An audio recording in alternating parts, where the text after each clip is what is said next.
মিলে গেল প্রিয় নবীজির ভবিষ্যৎবাণী, যেটি দেখে গোটা বিশ্ব অবাক হয়ে গেছে। গতকাল ইসরায়েলে ফিলিস্তিন এবং গোটা বিশ্বের মুসলমানদের বিরুদ্ধে ইসরায়েলের দাজ্জালের অনুসারীরা মিছিল করেছে। তাদের মিছিলের দৃশ্য দেখলেই প্রিয় নবীজির ভবিষ্যৎবাণীর কথা মনে হয়ে যায়। নবীজি সাল্লাল্লাহু আলাইহি ওয়াসাল্লাম যে কথাগুলো বলেছেন সেই কথাগুলোর সাথে হুবহু মিল হয়ে যায়।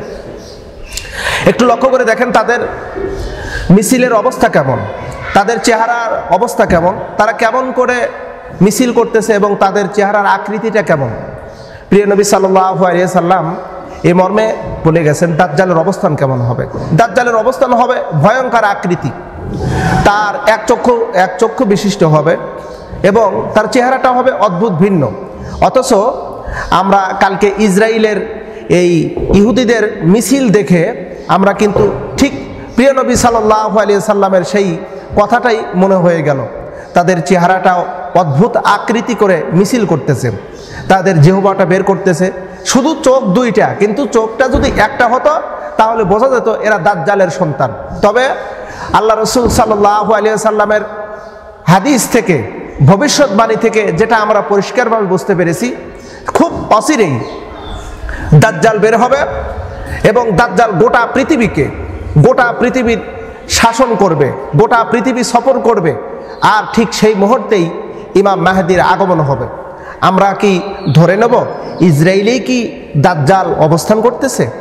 আমরা কি এটা ধরে নেব দাজ্জাল কি ইসরায়েলেই আত্মগোপন হয়ে আছে, বা দাজ্জালের ইশারাতেই মুসলমানদের উপরে আক্রমণ চলতেছে, মুসলমানদেরকে নির্যাতন করা হচ্ছে, গাজার মুসলমানদের বাড়ি ঘর সব কিছু ভেঙে তছনছ করে দেওয়া হলো, রাফার একটি শহরকে ভেঙে চুরমার করে দেওয়া হলো, মসজিদুল আকসার উপরে আক্রমণ করে সে মসজিদুল আকসাটাকে তারা আয়ত্ত করে রেখেছে। এটা কি দাজ্জালের কথা অনুসারী হচ্ছে? আপনাদেরকে যদি এই বিষয়ে যদি চিন্তা করার কথা বলা হয় তাহলে রাসূলুল্লাহর হাদিস আর বর্তমান প্রেক্ষাপট, এই যে গাজার মুসলমানদের উপর যে নিপীড়ন নির্যাতন চলতেছে, এটা যদি আপনারা মিল করেন আর রাসূল করিম সাল্লাল্লাহু আলাইহি সাল্লামের সেই কথাটি যে ফিলিস্তিনের ইমানদাররা যখন নির্যাতিত হবে টানা 12 বছর নির্যাতন যখন হয়ে যাবে, তখনই এরপরেই ইমাম মাহদির আত্মপ্রকাশ হবে। এ কথাটা কিন্তু আমরা সকলেই জানি এবং কিতাবুল ফিতান, হাদিসের বিশুদ্ধ একটা কিতাব, কিতাবুল ফিতানের ভিতরে এ ব্যাপারে পরিষ্কারভাবে উল্লেখিত। প্রিয় নবী সাল্লাল্লাহু আলাইহি সাল্লাম বলেছেন যে দাজ্জালের আবির্ভাব হবে, ইমাম মাহদির আবির্ভাব হবে টানা 12 বছর যখন ফিলিস্তিনির মুসলমানরা মার খাইবে, বাইতুল আকসা মসজিদ যখন ইসরায়েলেরা দখল করে নেবে, মুসলমানদেরকে সেখানে ঢুকতে দেবে না, ঠিক সেই মুহূর্তে ইমাম মাহদির আত্মপ্রকাশ হবে। আমরা গতকালকের মিছিল দেখে অবাক হয়ে গেছি। মুসলমানের বিরুদ্ধে, ফিলিস্তিনের বিরুদ্ধে ইসরায়েলের এই দাজ্জালের অনুসারীরা মিছিল করতেছে, তাদের চেহারা আকার আকৃতি অদ্ভুত। অবাক হয়ে গেলাম আমরা, এ তো দেখতেছি দাজ্জাল, এরাই তো সেই দাজ্জাল, এরাই সেই দাজ্জালের সন্তান। তবে আমরা এ কথায় বিশ্বাস করি দাজ্জাল ইসরায়েলেই অবস্থান করতেছে, ইসরায়েলের ভূখণ্ডের মধ্যেই দাজ্জাল অবস্থান করতেছে। হয়তোবা দাজ্জালের আত্মপ্রকাশের একটু বিলম্ব হচ্ছে, ইসরায়েলেই দাজ্জালের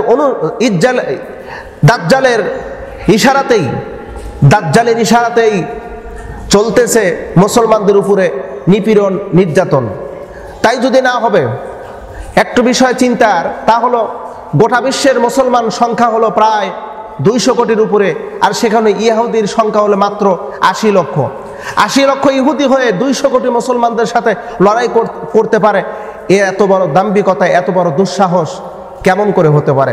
নিঃসন্দেহে দাজ্জালি তাদেরকে পরিচালনা করতেছে, দাজ্জালি পরিচালনা করতেছে।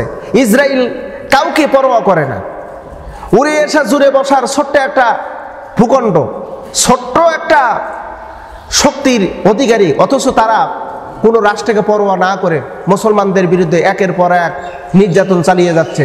তারা দাবি করতেছে এই ফিলিস্তিনির বাইতুল আকসা আমাদের, এটা আমাদের, এই জায়গা আমাদের, ফিলিস্তিনে আমাদের, এখানে কোনো মুসলমানদের নির্দিষ্ট কোনো জায়গা নেই। প্রিয় বন্ধুরা, এটা তো দাজ্জালেরই সেই কারিশমা, দাজ্জালের ইশারাই হচ্ছে। তবে আমরাও এ বিষয়ে প্রস্তুত হয়ে আছি।